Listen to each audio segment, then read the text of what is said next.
expert at helping people connect, also known as the love designer. She wants people to get real about love.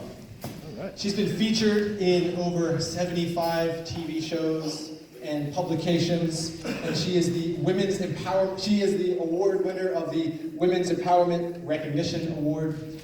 An alumna of Ursuline Academy, please help me in welcoming to the red carpet stage of Tedx Youth at Ursuline Academy, Renee, Piane.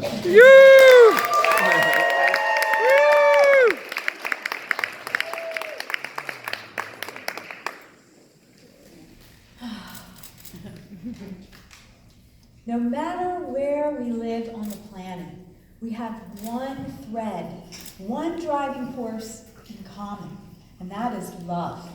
Every nation, every culture, and every person is influenced by the power of their love lineage. So what is love lineage, you ask? Love lineage is an accumulation of the imprints that you discover by investigating the prior generations and role models in your family tree. Not just where they came from, but how they learned about love and relationships and their life experiences that often were hidden in the family history. So these imprints are passed down through the generations of families, and they have a huge impact on your love and relationships. So let's talk about it. Let's face it. Most of us were not guided by our parents about love, sex, marriage, and relationships. Wouldn't you agree? Yeah. So most young girls, especially in America, we were educated by fairy tales like Cinderella, Sleeping Beauty, The Little Mermaid.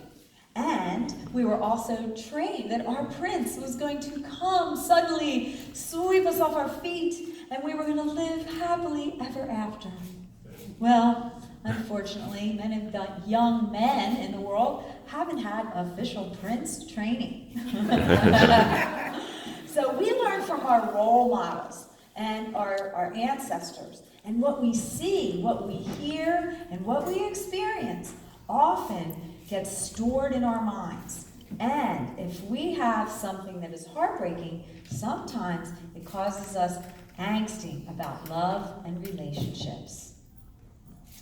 My story of my love lineage began on one bitterly cold night. I was a happy little girl, just 6 years old, and I came from a very large, loud, and loving 100% Italian family from the East Coast in the United States.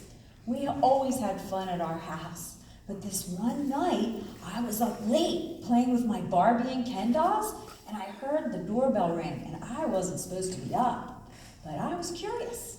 So I snuck down the stairs in the dark, and I hid next to the kitchen wall, and while I was there, I could hear my aunts talking.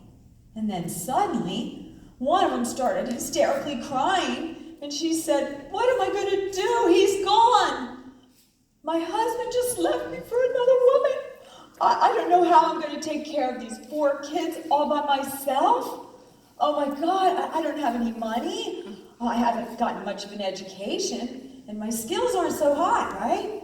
So my grandma, who lived downstairs, heard all this crying and screaming, and she thought, "I'm going to go see what's going on, see what the fuss is all about," right? And there I am, hidden, frozen on the stairs in shock.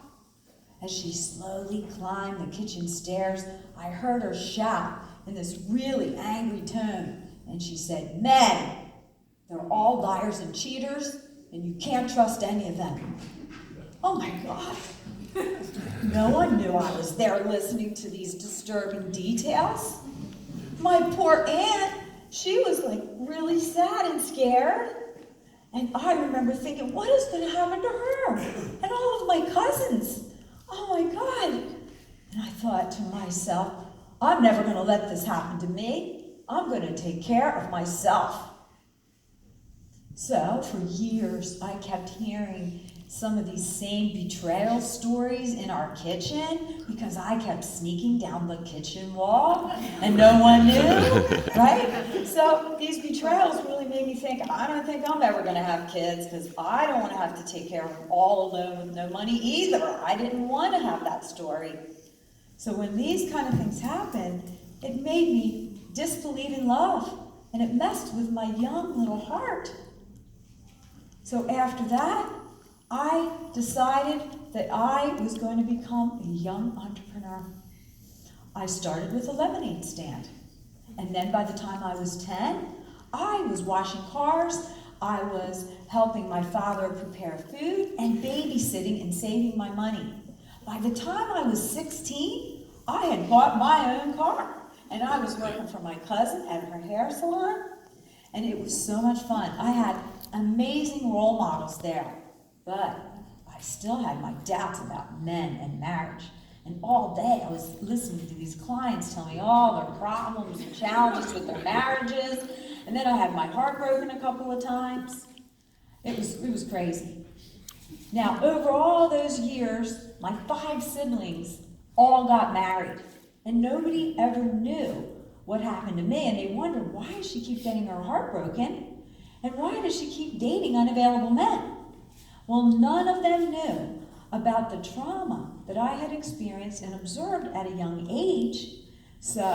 Or that how those experiences actually led me into the career and the mission that I have right now.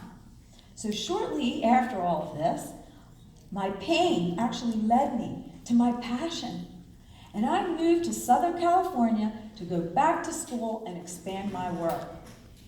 Over the last 30 years, after teaching and guiding thousands and thousands of people to find true love, I am here to inspire all of you to examine your love lineage. So, what happens is we are constantly learning from our role models, right? We watch our grandparents, our parents, people in our social structure, how they interact, and we absorb all the conversations, and we think, oh my God, and their behaviors. And these are what I call love imprints. These are memories that get stored in your conscious and unconscious mind for a very, very long time. So when that happens, these love imprints start when you are in grade school, when you're a kid, and then they play out in high school and in college, and they follow you throughout your entire life, right? So when you're watching these people and getting these imprints, it really can mess with your future. So right now, we are seeing in the life of the hectic lifestyles of families right now, everybody's juggling everything, and the average amount of time that parents are spending with their children right now is only 37 minutes a day of, quote, quality time, maybe an hour. But most of the teens that I talk to, especially if they're involved in divorced families, they're single parent homes, they're watching their parents fight, get divorced, and they don't have any idea how, the parents have no idea how their kids are really learning about love. So with the disconnect from the younger generation and the older generations, there really needs to be a new way of handling it, right? So the hectic lifestyles of our parents is causing them not even to understand, what are your kids doing? How are they learning about love? Well, right now, with the social media being the hot thing, you got to realize that kids and teens, most of you are spending 6 to 9 hours a day on your phones and social media. And what parents don't realize is most of the skills from all the teens that I have mentored, they have told me in confidence that they don't learn from their parents. They learn from Instagram, social media, the internet, movies. That's where they're getting their influence about love and relationships. And the parents need to get real about where their kids are learning. So they also learn from their schoolmates, their social interactions at school with their friends, from good or bad dating experiences during high school.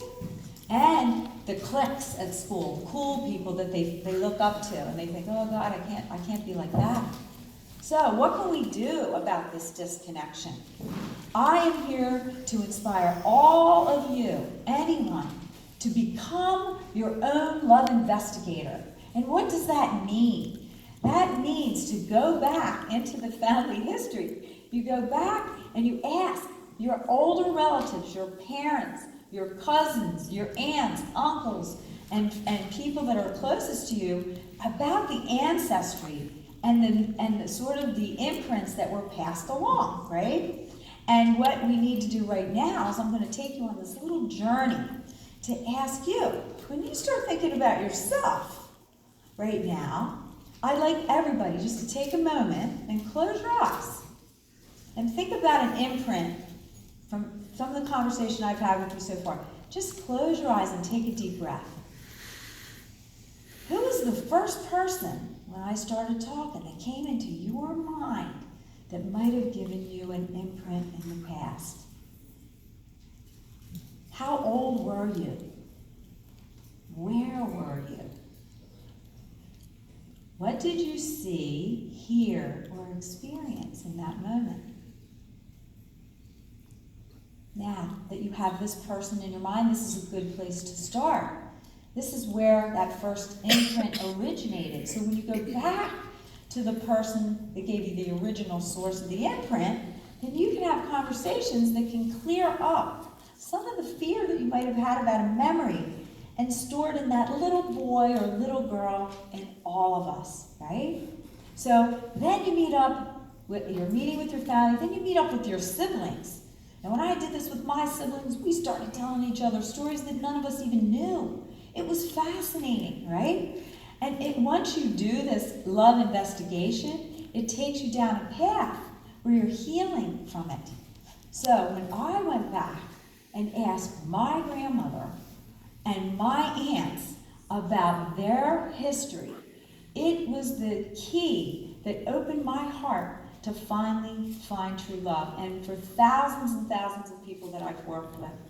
So today I'm inviting you to become your own love investigator, because what happens is families, especially Italian families and really passionate families, they hold on to resentments for years. They have these old stories and they tell each other behind their back, and then all of a sudden they have a party. But what does it normally take for somebody to get sick, somebody to be in the hospital, or somebody to die before they tell these secrets that have been carried? My grandmother carried them down and down and down, right? So it's important for us to communicate about these, clear up these old resentments and issues so that you can free your heart from whatever your imprints are. It affects your work, your love life, and when you do it, it is amazing. So I'm going to give you some tips on how to have a meaningful love investigation. And I tell you, it's fun. First, you have to set up a private space to meet where there's no other distractions. And I'm talking, turn off your phones. Prepare insightful, open-ended questions to ask the people that you keep thinking about, old friends, family members, and remove every distraction and be really fully present in the moment. And more importantly, speak from the heart. And I can guarantee you when you do this, your life will be freed up. So, in closing, I'm just going to say it's your destiny to take control of your heart by learning about the people from the past that came before us, that never had the technology that we have. When you do this, I promise you, you'll take your power back. You're going to be able to give and receive deeper love and design an extraordinary life. And more importantly, you will become the positive influence in your family, and you could change the love lineage of many generations to come. Enjoy your journey. Thank you.